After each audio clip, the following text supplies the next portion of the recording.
Welcome back to the Soundodger 2 editor tutorials. This one is for version 0.2.1, which is mostly music content, but there's also some additional editor stuff that's been added and changed. So let's take a look at those. First off, we have event anchors that can be smooth, and if we were to have an event get really small and really big, that would look like this here.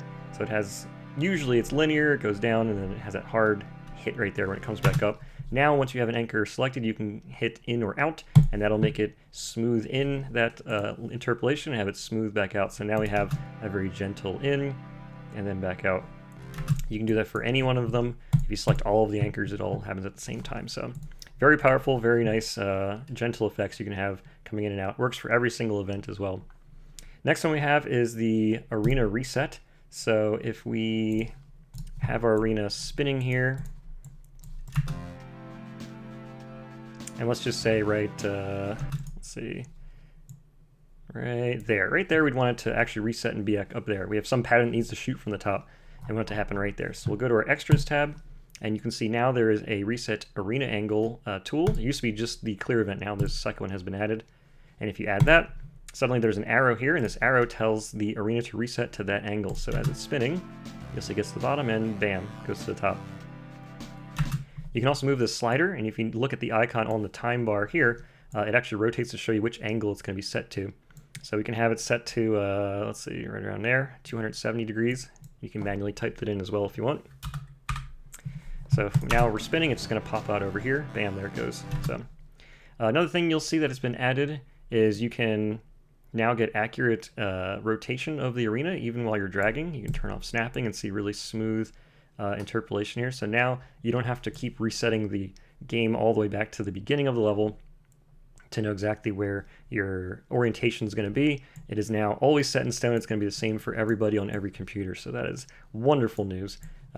It's a little jittery right now. It's not the smoothest thing as it rotates around the arena, but that's still in progress. So look forward to that being fixed in the future. As for clears, you can also now have those become super, as it's called.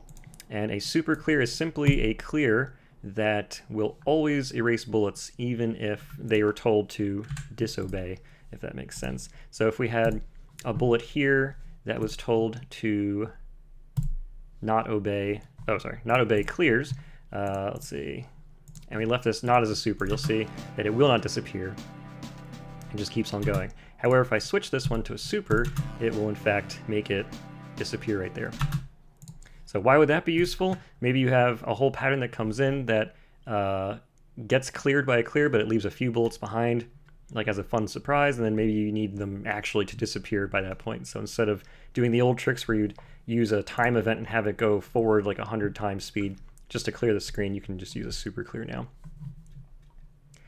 Next thing we added was exclamation points whenever you have cleared, or hidden layers I should say. So if I clear this, or I keep saying, if you hide this layer, it adds a little exclamation point here, and that lets you know that, hey, you're playing the game and you're in the bullets tab and you can't see the extras, but guess what? You're actually hiding some important extras here. So these exclamation points let you know in the editor there are some things that you're not viewing that will be there in the main game, because hidden layers do not apply when you're playing the main game. And speaking of which, we've also added hiding the event layer. So in fact, if you want to just hide the spin rate, you'll see it doesn't spin anymore. It always goes to the default value if you have that layer hidden. And that's very useful if you have a whole bunch of blurs and blooms and chromatic aberrations going on. You can't really see what the bullet patterns look like. You can just turn all of those off and then play the game normally, and when you're ready to turn it right back on and test it, you can do that. Another thing we added is, let's see if this is going to fire. Is it going to clear? Yes. So I need to make sure that doesn't, well, I guess we need to turn this off. Or we can hide it, hey. So now it's not going to clear. I need this to be a hug though. So you'll see now that when a hug leaves the arena, it actually leaves a red circle right there, which is very useful to know if you actually got the hug or not, especially for big hugs, because you may not be able to know exactly, oh, did I get it or did it leave the arena first, like for testing purposes. So if I do like these ones, in fact, every single one that was not hugged is going to leave a red circle, just to let you know. Very useful there. We've added a few extra shortcuts, and you can always see them by going to the question mark here, and they are highlighted in blue for every update to let you know what's new. So some people didn't like the caps lock being used to toggle the grid snaps. Now you can use tab as well. Works just the same. And also, if you have an event anchor that you want to reset, you no longer have to click this button. You can just hit the 0 key, either on the numpad or above your QWERTY. So that'll always set it back to whatever the default value is. So you can have a bunch of these, hit 0, and they'll 0 back out. Of course, like for time, the default is 1. So it'll default to whatever the default is. 0 happens to be just the key you're using. Few small things. You can also now click anywhere on the slide. Instead of having to slide it, you can just click in places and it will correctly update the number of whatever that attribute is. That was not working before, so that is working now. Let's see what else. I'm just looking through my patch notes here just to make sure I cover all the major things. Another big thing is if you want to start the level with a certain type of effect, all you have to do is make sure that, let me set this back to 0 here. Just make sure that you have that event starting at the very beginning of the level. So if I wanted to start with a spotlight, let's say, a really hard spotlight that's like that, you move it all the way to the beginning, and when you start the main game, it'll actually smoothly animate into that spotlight right here. So instead of just it turning on and off, you know, like this, it won't just look like that. It'll actually smoothly go into it during that little animation where the enemies kind of fill out the arena. And if you do have a custom, let's say you have a custom start for your level, like over here, you can't snap these. I really should change it so you can, but you can't snap these, and these can't snap to the start time. So you actually need to go into the XML and make sure they have the exact same decimal for their start time. And because the game only does it if they match exactly. So just make sure. You can't really like eyeball it here and make sure it's exactly where it should be. It's not going to be exact. So just keep that in mind.